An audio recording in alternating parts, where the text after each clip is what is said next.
Let's spend a bit of time in Chapter 17, Media Ethics, in your textbook. And let's begin with a question. Do you consider yourself to be an ethical person? Do you behave ethically? If so, would you hold up your hand? Okay, I look around, I see a number of hands up. Good. Let's go back to Chapter 16 on media law for just a moment. In the last lesson, I asked and gave you some information, asked some questions about the ethical behavior of persons, and we were talking about how many of us work very hard to establish a good reputation. We want others to think highly of us, and we conduct ourselves in ways that would be considered ethically proper. When the mass media are used to defame us, to deprive us of that good name or that good reputation, we have a legal remedy in court, which is to sue them for libel. So let's advance beyond Chapter 16 into this final chapter of the textbook, number 17, and let's talk about ethical behavior by media professionals. Should there be a code of conduct by which a journalist, for instance, practices his or her profession? Are there certain ways that journalists should behave? And should there be penalties if they don't behave in ways that society considers to be proper? Okay, so we make the legal distinction now. Chapter 16, Media Law, pertains to legal aspects that can be remedied in a court of law. Ethical behavior is many times associated with legal behavior, but at some point they do diverge and go in separate directions. Ethical behavior can't be legally enforced in and of itself. It's, I guess maybe to summarize it, we need to talk about over the past centuries, going back tens and 20s of centuries ago, what are the moral codes that people have developed over time as a means of instructing them in ways to behave ethically?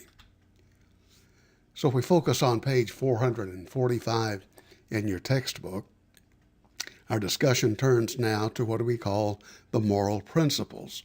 And one of the most important, discussed on page 445, is that of the Greek philosopher Aristotle, who espoused what was termed the golden mean. Now, just for purposes of clarification, when we look at that four-letter word M-E-A-N, let's understand that it has at least two significant and completely separate meanings. A mean person is somebody we don't want to be around, but that's not the way that this term is used to express the golden mean of Aristotle. Perhaps somewhere along the way in your studies of mathematics, you may recall that that word mean also is equivalent and interchangeable with the concept of the mathematical average, where you add up a number of values, then divide by that number of values, and you get an average. The golden mean, look at it as the golden average. In other words, in the way that we conduct our lives, the way that we do our business, the way that we treat and respect others, we should seek an average, in the middle kind of behavior. We shouldn't be swinging out to the extremes in such a way that our ethical values are compromised. The golden mean, as you see on the screen here, refers to the fairness of people's action and how we seek balance in our lives. Not too far in this direction, not too far in that direction, but to seek a balance. So we can apply this idea to what are termed utilitarian ethics. There are two main branches that we'll talk about in this lecture, utilitarian being the first one. You flip your textbook page over to 446, and you'll find a discussion about the English philosopher John Stuart Mill.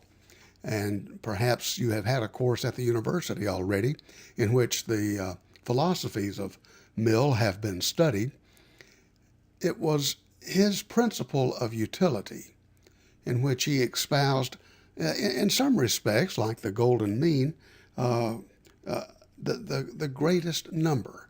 The principle of utility says that we as human beings should conduct our daily lives in ways that brings the greatest amount of good to the largest number of people.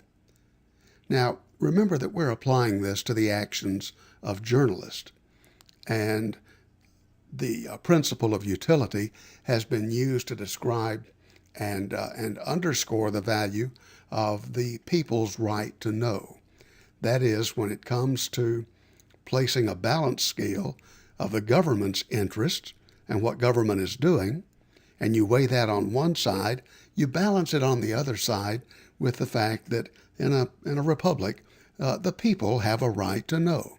Journalists have not only the right, but the obligation to seek truth in all of its many forms, truth in the manner of government operation, for example.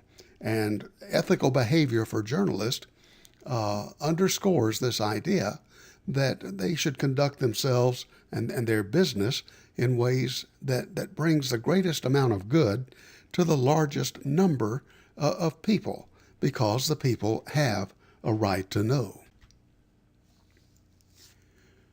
Page 447, one page over, talks about process versus outcome. And that second branch of ethics that we can study and apply to the lesson, that classification is termed deontological ethics. Basically, it says that we as human beings, as individuals, we have a certain duty to follow certain rules of daily living, of how we conduct ourselves in a society. Of course, the question is, when you talk about following the rules, we have to question, well, who makes the rules? And that's, again, another aspect of our studies in Chapter 15, in which we looked at the relationship between media and government. Because some people would say, well, the rules come by a divine command, that the supreme being, that God is the person who has given us the rules, and our responsibility is to obey those rules, and if we do, then that ensures that we've made proper decisions. So when a journalist is gathering information, gathering facts to prepare a story, certainly that journalist is going to be confronted with a number of decisions. Some of those decisions might involve, or some of those issues might involve, decisions about whether or not to break certain rules in order to get the information. So what set of ethics does any given journalist operate by? And are they treating other people fairly as they go about gathering facts and reporting information? Now, others would say, remember that we studied in Chapter 15 the divine rights of kings, that God Almighty appointed the nobility as the persons on earth who would hand down rules by which common people, the commoners, would conduct their lives. Okay, so two issues here. The idea that we have an obligation as human beings to follow a prescribed set of rules, and we have to decide and accept who imposes those rules on us. And in doing so, we are following a process of deontological ethics. Teleological ethics are probably maybe more relevant to our discussion in Chapter 17. This branch of ethical philosophies and the study of behavior it brings out the idea that we as human beings, when we're faced with tough moral decisions, we maybe don't look so much at whether we should follow rules in making these decisions, but rather that we should project ahead to try and speculate on what the outcome of the decision is going to be. and then what consequences will arise as a result of that decision. That branch is called teleological ethics. Teleological is a term that's used whenever reporters face practical, everyday, situational problems. Situational ethics takes into account the idea that a journalist is going to study all of the aspects of a situation in reporting a story and then decide how that person is going to conduct themselves and conduct their business according to the nature of the situation, which means, of course, that every situation is different, every situation is independent, and the way that a reporter might go about gathering facts for this story might be entirely different than the way that they should gather the information for a different story. Anytime a tough ethical decision confronts a journalist, under situational ethics, every set of circumstances within the situation is carefully weighed, and that informs the thinking of the journalist about the proper way to behave. So here's a summary sentence, more or less paraphrased from page 449. Journalists will determine a course of action after they have considered the facts of the situation. And it's a balance scale kind of approach. I think that is pretty self-evident, isn't it? You place all of the issues and all of the circumstances within a particular situation that you might be reporting on. You put them on the balance scale and weigh out and try to find a way of proceeding in preparing and delivering the story in a way that is ethically acceptable for the circumstances and the circumstances of that situation. Of course, there's always the possibility that you might second guess yourself. Pragmatic theory requires that we take into consideration a determination of whether the consequences of what we have done in reporting the story is a desirable action. Now, let's stop for just a moment, catch our breath, gather our thoughts, because much of what we have talked about so far, I'm fully well aware, is pretty heavy to think about, for one thing, and it's very theoretical and not practical. So let's not lose interest in this topic here, because as we proceed into the second half of the discussion, we're going to talk about some very practical applications about ethical behavior. I'm hoping that we'll have time in class to watch an episode of NBC Dateline. This episode is called To Catch a Predator. It's actually not so much an episode, but an entire series.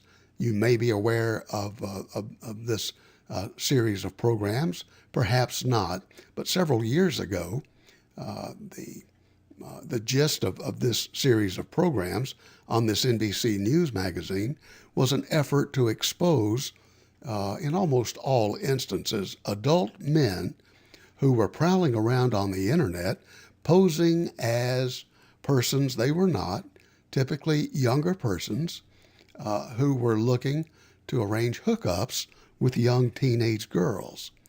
And NBC, on the Dateline program, created a set of circumstances using a young 19-year-old woman, a person who has reached legal adult age, but whose physical appearance was probably that of maybe a 13 or 14-year-old. And so Dateline arranged for this young adult-aged woman to enter into chat rooms and have discussions with men to see if they would come to the address that she gave them in order to negotiate a sexual liaison. The house where the young lady was operating was one that had multiple hidden cameras, and so when a predator would engage in chat and decide to come to this house, once he entered the premises, he was under camera surveillance until, well, the point where things were about to get out of hand and go a little too far. And then the host of the program would emerge from the shadows and more or less say, hey, you're busted. And then pretty soon you'd see the police come in and make an arrest. Now, let's understand that a person is innocent until proven guilty. But if we have an opportunity to watch some of this video in class, and I'll certainly try to make time to do this, then you'll get some idea of how NBC used hidden cameras in this investigation. Now, why are we talking about this? This is a classic case of situational ethics because certain people would say, hey, yeah, this is good. You're taking action to remove a sexual predator from the street. Here's a 40-year-old man who has come to this house thinking he's about to have sex with an underage girl, and that's good. You've busted a sexual predator. But then there are other people who, on the basis of their ethical fiber, their ethical background, would say, hey, wait, this person is still innocent until they're proven in a court of law. And what about a person's right to privacy? A person who has not been convicted of a crime and at that point hasn't even yet been charged with a crime, yet you're putting his face over national television so that 10 or 12 million people are being told, hey, look at this sexual predator. So for the remainder of our lesson, we've got a balanced scale that on one side we're weighing the need for journalists to behave ethically. And then on the other side, we have to balance that, let's say, when a journalist uses a hidden camera in an undercover investigation, we have to weigh on the other side, what about a person's constitutionally guaranteed right to privacy? And the balance scale, these two going back and forth, not an easy set of decisions to work our way to. There's also, and again, if we have time, I will be showing you portions of a documentary about a fictitious health product called Moisturol. These two videos I'm hoping that we'll have time to watch, but we definitely will be making time for the video that I'm going to visit with you about now. Before I tell you the story behind this upcoming news story, let me make certain that we understand what the significance and why I'm talking about this. This is a study that focuses on the ethical dilemma surrounding the use of cameras in undercover investigations, where persons are being photographed with video cameras doing things that perhaps they shouldn't be doing, yet they're being observed by hidden cameras. They have no idea at the time that their images are being recorded and are going to be broadcast, in this instance, on national network television. And some ethicists, those people who study ethics and ethical behavior, would say clearly that it's not ethical to hide a camera. If you're going to gather news, then why not bring the camera out in public? Hiding a camera, some would say, is just another way of lying. And lying is not ethical behavior, according to most moral codes. So why would you hide it? Why can't you bring the camera out open into the public? Well, I'll leave that part of this discussion open at this point because it's going to be very clearly examined in the video that we for certain will be watching in class very soon. The story surrounds a broadcast that an ABC News magazine called Primetime Live broadcast a little over 20 years ago. So the story that's being told here is one that happened, well, pretty much maybe about the time that you were born. But I can tell you that as a springboard for discussion about ethical behavior, I have shown this video, I believe, every semester for about 20 years. And at the end of the semester, most students tell me that this was the one video that really help them to understand the issue of discussion, which in this instance is ethical behavior of journalists.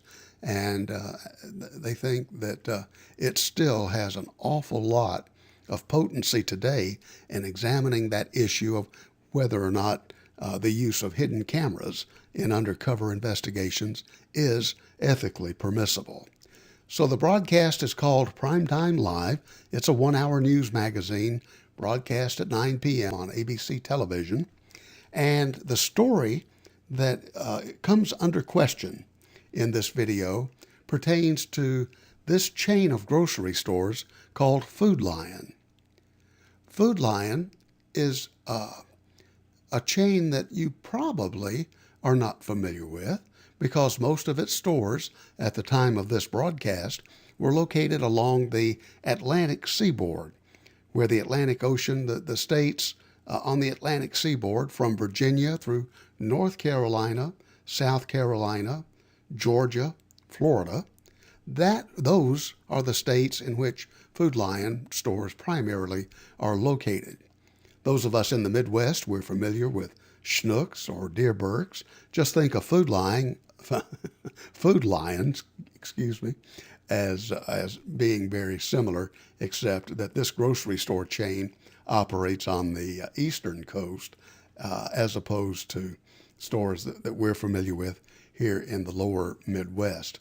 Food Lion, at the time of this broadcast, was the fastest growing grocery store chain in the United States.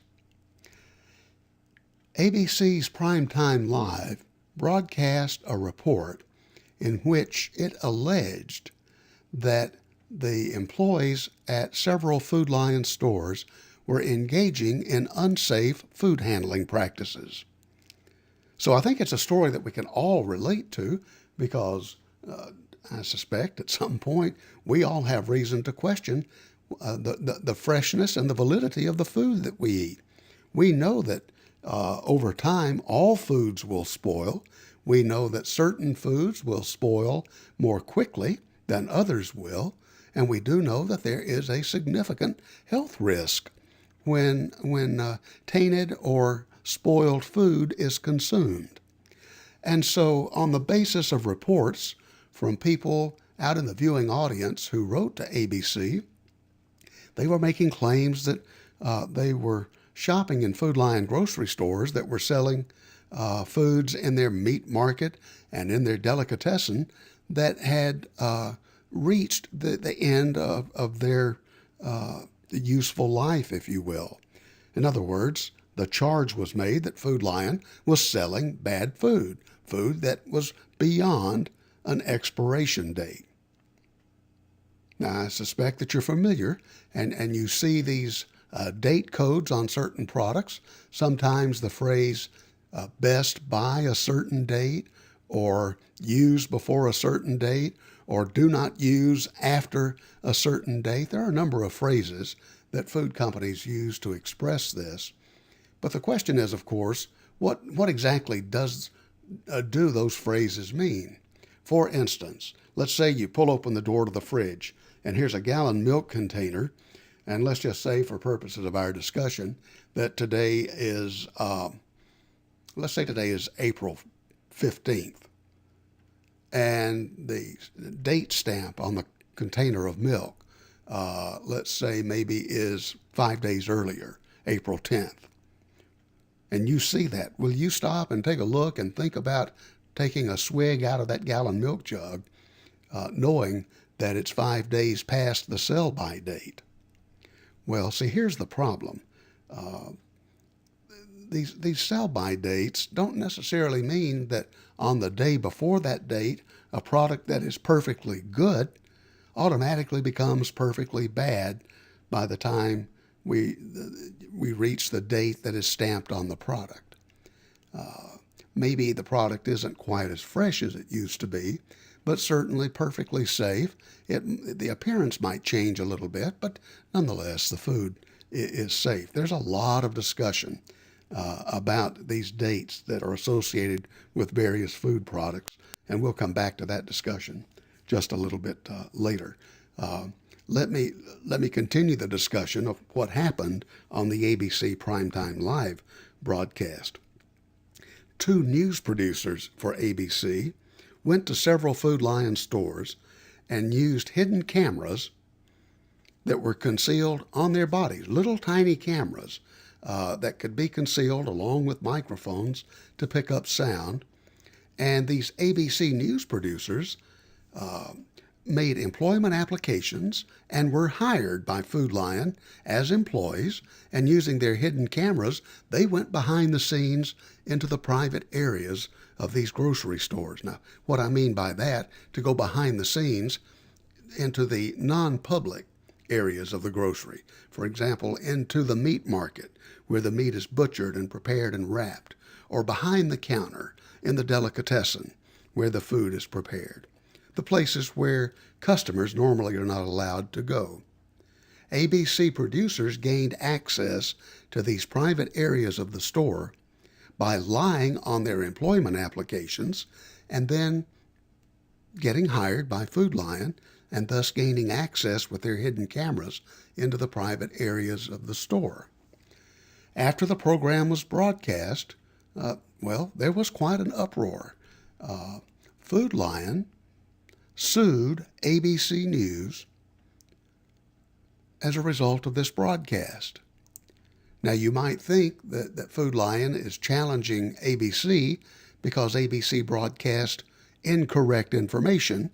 This would be a libel suit, and Food Lion would allege that ABC had libeled or defamed this grocery store chain, because certainly after the broadcast, the number of customers visiting the store declined and profits declined as a result of it. But here's the thing. Food Lion did not sue over the accuracy of the report. And in the court case, which you're going to see explained to you in the video, there was never a question about the accuracy of the report. So here's what's important to remember. Food Lion sues ABC not about whether the report was truthful or not, but about the fact that the ABC news producers lied on their employment applications, lied about their previous experience in the food industry, where they had absolutely no food experience whatever, but they created a false employment history, saying that they had worked in grocery stores and delicatessens previously and were qualified to work in the stores of Food Lion.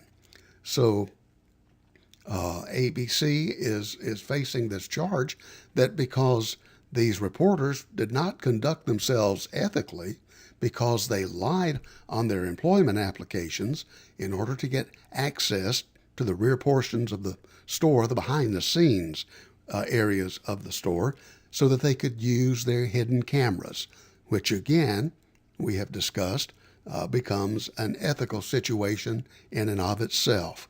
If you're going to gather gather pictures for a news story, why do you have to hide the camera in order to get the information that you're looking for?